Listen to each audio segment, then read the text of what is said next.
Hello there, friends. Thank you so much for tuning in today as we learn some skills for emotional regulation and coping.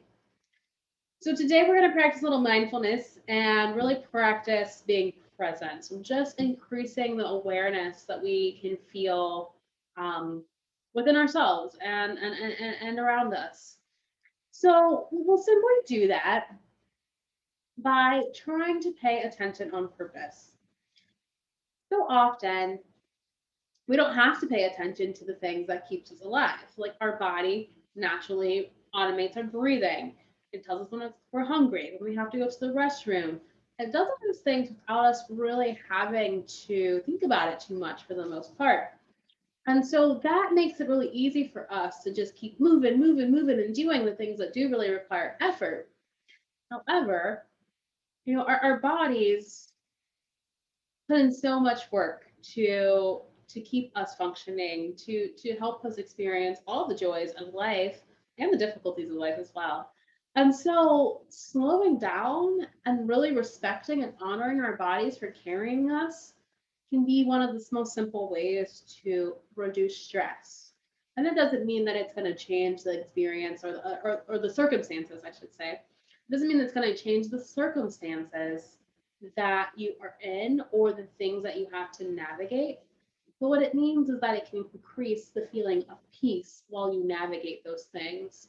So you can be in the midst of, chaos or turmoil. And maybe you may feel, appropriate emotions related to that, like, upset or scared or things like that. But peace is something that can and does reside within you. So if you are able to tap into it, you can simultaneously feel peace and the trust that the world or the universe or God will carry you through this challenging situation. Yeah, it will carry you through. So, as we begin to practice awareness, you can do this in different ways. So, you can do it seated if you like. I'm currently seated. So, you can sit, get comfy in your chair, move around a bit, see what feels best for you. Placing your feet on the ground might feel really good and supporting. If your chair has arms, you might, want to use the arms of the chair.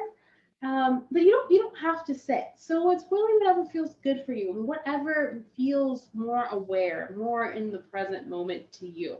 So you can do this on the floor on a cushion. You can do it in lotus pose. You can do it not in lotus pose. You can do it lying down. You can do it walking. You can do a walking awareness of practice. So whatever feels good to you.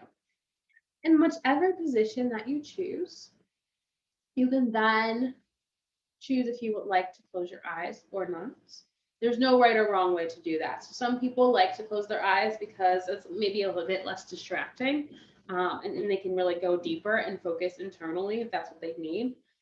In some forms of meditation, they encourage you to meditate with your eyes open, as not to shut out your surroundings, but to be aware of your surroundings while being focused, on yourself, while being at peace. So it's really about what feels good to you and trust yourself. And sometimes it can be hard to trust ourselves with that kind of information. So the way we can get to that is simply by trial and error, by entering this practice with the beginner's mind. That mind of like, I don't know, I know how that's going to go. I don't know how to do it perfectly. Releasing that idea of perfection or there's a certain way to do it, and simply just choosing to try out the practice and try it out in different ways. So maybe today you do it seated. Maybe next week you do it lying down with your eyes open. However you want to try this out, just try and be non-judgmental. Just notice what's coming up for you. Be an observer of your experience from this exercise. So we're going to do the exercise. I'm going to walk you through it for 3 minutes. We're going to run the clock for 3 minutes. However, you do not have to participate for the full 3 minutes. So if the full 3 minutes sounds too long or it sounds, just a little bit too much or not in line with what you need today, you can totally just do this for 30 seconds, 10 seconds, a minute, whatever works for you, tailor it to you. All right, so I'm going to get the timer ready. Da-da-da-da. Technology is always a. I can just edit this out. Timer. Yes, timer of 3 minutes. All right, now that our timer is set, as we get into this practice, you settle into your position. Your only job, the job assignment, is just to notice, even if that's nothing. Notice what's going on inside of you and possibly even around you if that feels good to you. So you may notice where your legs touch the chair or where you can feel air on your body, or maybe there's a part of your body that may feel more peaceful and calm. Maybe you notice like the lighting around you, or you hear a sound. So whatever you notice, just notice it. Here we go.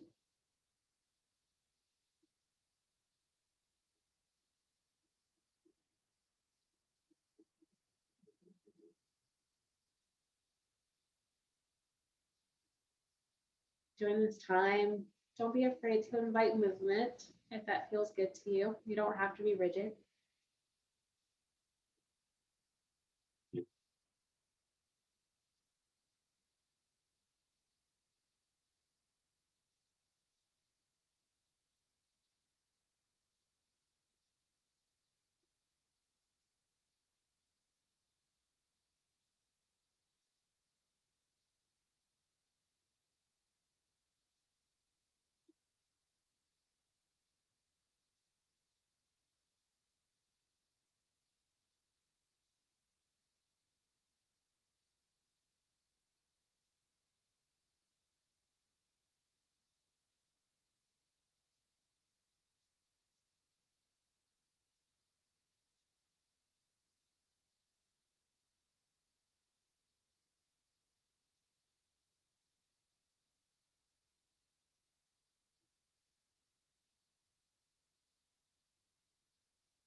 Right. So as we end this exercise, you don't have to come out of it right away. Slowly begin to any movement that may feel good to you.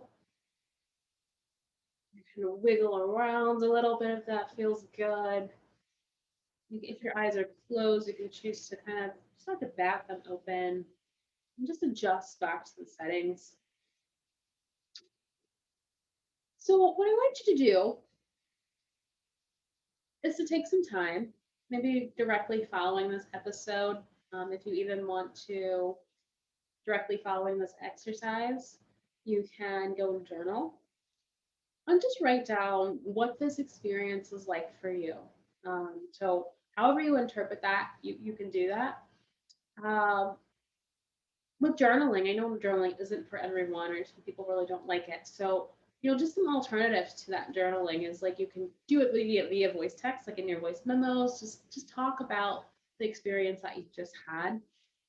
You could do a bullet journal. So, like, maybe if you felt safe while you were doing this, you might just make a bullet point and say safe, or a bullet point that says like tension in shoulders. Whatever you notice, you can just kind of bullet there. Some people also like one sentence journals where they write one short, sweet, maybe long sentence about their experience. So there's different ways to navigate it. You don't have to become a journalist or anything like that and write an editorial piece. But just keeping some sort of record of what that experience is like, because the experiences will change from time to time, or even from time to time. Like the actual one day you may practice and it may be super great and super healing and super relaxing.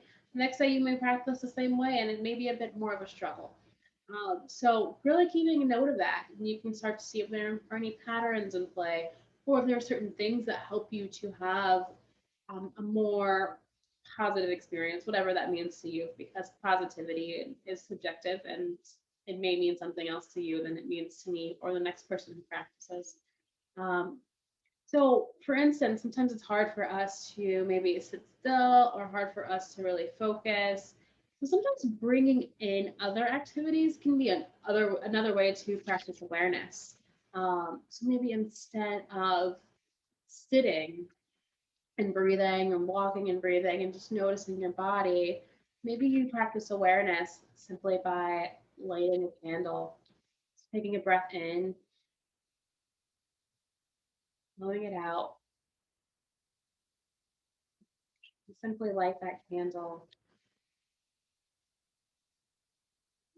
Maybe while you practice, you light an incense so that you have some sort of sensory going on nearby that may be helpful for you. You might suggest, like my experience. Well, what do you mean by that?